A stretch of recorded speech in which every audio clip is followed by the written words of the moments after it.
having an enormous opportunity to benefit not just from the fact that personal consumption expenditure around the world tends to have a secular growth rate of between 5 or 6 percentage points a year over a long-term period. You may have years that are less, let's say, substantive. You may have markets that are growing faster and markets that are growing slower.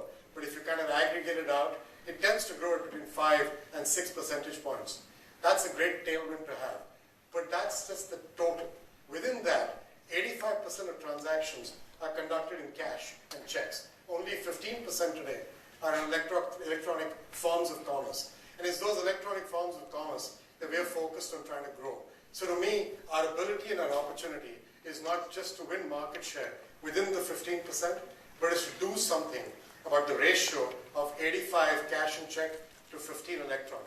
And if we can accelerate that secular change that happens because of population changes, education, younger people, that kind of stuff drives electronification.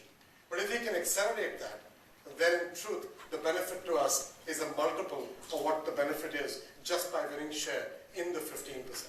That's our opportunity. A lot of the things you're going to see are aimed at trying to not just win share, but also grow the pie. The biggest things that can drive the growth of the pie is innovation, is technology.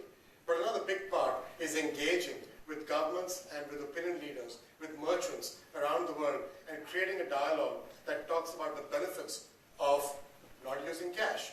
And that's what you're going to hear from our friends in the Commerce Restaurant. Their perspective of why not using cash is good for them. But if you think about it in a slightly bigger picture than even that, cash costs money to print. It costs money to secure. It costs money to distribute. Central banks around the world spend between 0.6, 0.5, and 1.5% of GDP printing, distributing, and securing cash. Then banks spend money on handling that cash in their environment. And then tax evasion is only facilitated by cash. You can't evade taxes if you accept cards. It's very difficult. It leaves a trail. It just happens to be the case. It's very difficult to move things cross-border that don't or should not be moved. Drugs don't come into our country in exchange for a credit card payment or a wire transfer. And so cash is a cost to society. That dialogue does not happen adequately or often enough. We're not the only ones to conduct that dialogue. We just want to make sure that the right thinking comes around it, and then we bring our insights, our expertise, our data, our technology, and our innovation to make this a more interesting space, grow the pie, and grow our share in the pie.